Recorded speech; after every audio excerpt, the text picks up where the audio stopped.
Yo, so I'm overdue for doing this video on Bobi Klintman and Ron Holland, but really Bobi Klintman. Ron Holland, I think we all see who he is. Everything that we thought he was coming out of the G League, his athleticism, ability to get out in transition, playing passing lanes, great motor, athletic wing, we're seeing. But Bobi Klintman was a second round pick. We were not expecting Bobi Klintman to look this good. And something that I posed to a fellow Detroit Pistons YouTuber, I think he goes by Kool-Aid, Detroit Kool-Aid or something like that, right? And I was like, being there in person, watching the Detroit Pistons versus the Chicago Bulls.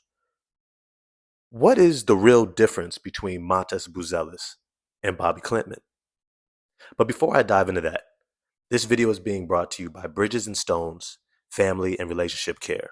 If you or someone you know is struggling with their mental health or relationships, go to bridgesandstones.com and get a free consultation today. One small act can create a better tomorrow. You know, something that I've been really intrigued about by any player who comes into the NBA is just what of their skill sets actually translates. Because many times what you see is what you can do on one level, you can't necessarily do on the next level. But I am a full believer, completely bought in, for that what you do at an elite level, on any level, you will be able to do at any level. And when I say elite, I mean better than just about anybody. For those of us who are similar with Bobi Klintman and his game, coming to the United States from Switzerland, competing at multiple high schools, then going to Wake Forest, there was a lot of potential there. At 6'9" without shoes, or I think 6'9 3/4" without shoes, so he's solidly over 6'10" with about a 7-foot wingspan, or 7'1" wingspan. He showed the ability to finish around the rim, over the rim. He showed the ability to rebound, and most importantly, had a deft shooting touch. He was one of those guys that you rarely see an athletic big, an athletic forward, also be able to shoot the three ball that well. Usually, those that shoot it that well are less athletic. And so, when he was at Wake Forest and he was knocking down this shot, he decided at the end of that season to put his name into the draft. And when he got to the draft and the workouts, he got a lot of feedback from a lot of scouts and general managers, and they all kind of said the same thing. They said, look, you have a lot of talent, you have a lot of ability, but we need to see these other things that fill in and support and supplement these other aspects of your game. We need to see that you can shoot consistently off the move. We need to see that you can consistently rebound at a high level and defend, not just as an on ball, but as a help defender. And also, we need to see that you can actually pass the ball a little bit, because we're not too sure about you being a primary scoring option. Well, this is great advice if you're actually willing to do the work, because what it says is this is the role that we foresee for you and what gives you value for our teams. And if you can show us that you can do these things, then you become that much more valuable for us. Well, Bobi Klintman did just that, except he didn't stay at Wake Forest to do it. He went international overseas to play in Australia, the same league with Josh Giddey, same league as LaMelo Ball and a bunch of other players. And he went down there and he was doing his thing. I'm not going to say that he dominated, but he had some great performances and consistent performances, which is really key when it comes to international play because of the style of play. Guys don't necessarily put up gaudy numbers, but what you can see and take away from it is the efficiency and effectiveness that they were able to have on their teams.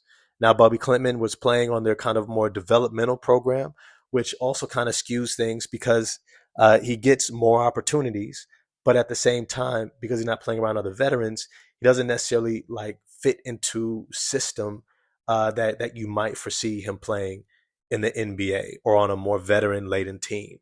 So there were a couple of questions about if what we saw there in Australia was going to be translatable, and I think that is inevitably what allowed him to drop in the draft to the second round, and the Detroit Pistons get him at the 37th pick.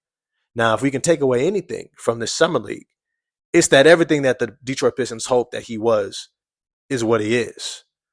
He's a knockdown shooter from within movement, which means that he doesn't just need to catch and shoot. He can come off a screen. He can move without the ball. He can come from a pin down. He can relocate on the perimeter, and he can catch and shoot. He's got a quick release, a high release, and he's got great touch. When he shoots that three ball, you almost believe it's going in every single time. And in Summer League, he's done nothing to say otherwise. I think he's going to be a really strong shooter right off the bat. But he also showed the ability to move without the ball, which is really important when you're playing amongst ball dominant players who have a lot of talent and potential. Guys like Jaden Ivey, Cade Cunningham, guys like Jalen Duren, they need glue guys, guys who don't need the ball in their hands. And Bobi Klintman is showing that he is precisely that. He's able to move without the ball to get open on catch and shoot threes, which is great as a release when you're driving to the basket. You want guys who know how to move and get to the right spots. And Bobi Klintman has shown he knows how to do that. But not just that, he's also cutting without the ball. And that's a skill that we saw Asar Thompson have, but not a lot of other guys were doing that last season. When Jaden Ivey drives to the basket and he has that gravity that sucks in the defense, you need guys who know how to move without the ball and relocate and become available in the key around the basket. And he showed the ability to find guys like Asar Thompson when he was cutting. Having Bobi Klintman at 6'10" doing that is even better. But not just that, Bobi Klintman has also showed that even when he caught the ball, he wasn't necessarily always looking to score the ball. He actually showed the ability to make quick reads and decisive reads, making a good pass to the open guy, usually their big man, which is a huge boost for somebody like a Jalen Duren, right? Because now he gets that secondary hockey assist that maybe Jaden Ivey creates the opening for a Klintman, and the Klintman is able to draw that defender off of Duren and now get Duren a wide open shot. Because I think that's something that happened last season is Duren got lost in the whole Cade Ivey figuring it out, your turn, my turn, and then different veteran scorers coming in. I think he really got forgotten about. And I think that also affected his defensive intensity. And so hopefully this season, when you have other players around him who are looking to get him involved, it's going to help them out immensely. It's going to help Jalen Duren develop because I think that he's somebody that we all see a lot of potential in. And if you don't, well, I don't know what to say. You're probably just tripping or just hating because there's a reason why everybody wants him. There's a reason why everybody's local media tries to act like he's available because they see how talented he is. And so if you could begin to put young guys around him who can actually complement his game, I think it's going to help out all the better. But some other things that I liked from Bobi Klintman in this summer league is he's been able to get out in transition. He rebounds the ball extremely well. And he's also showing the ability to play with guys that he's just meeting.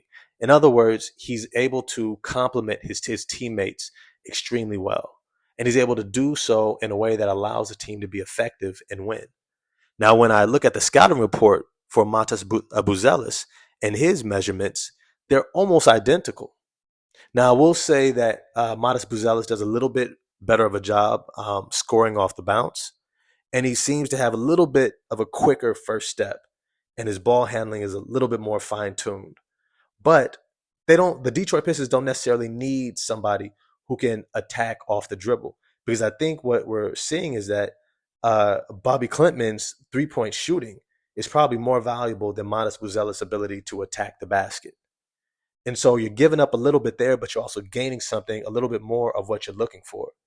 Then at the same time, when you look at Matas Buzelis' ability to play as a versatile forward, I think you can see the same thing from Bobi Klintman.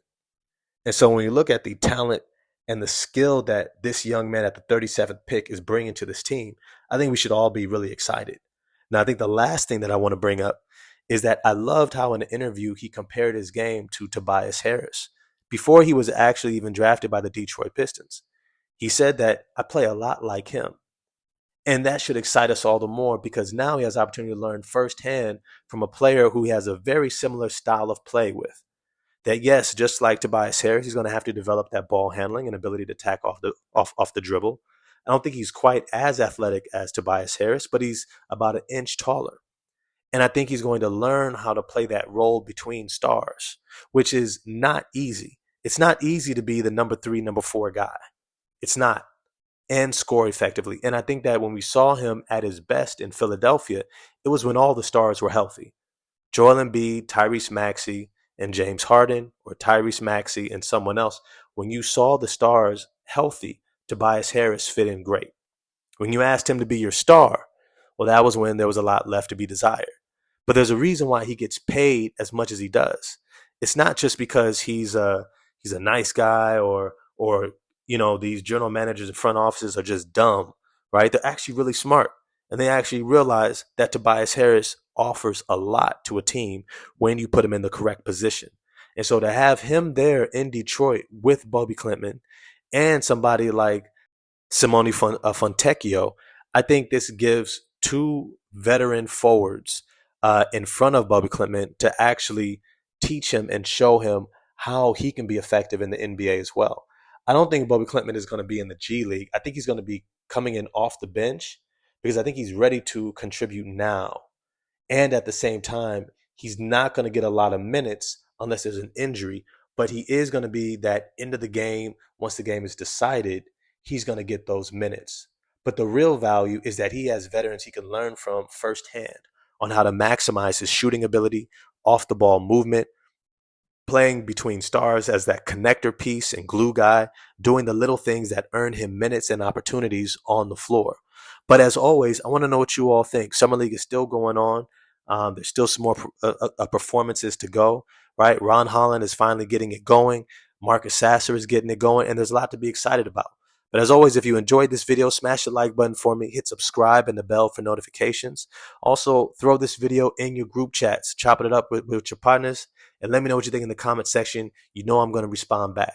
I'm holla at y'all later. Peace.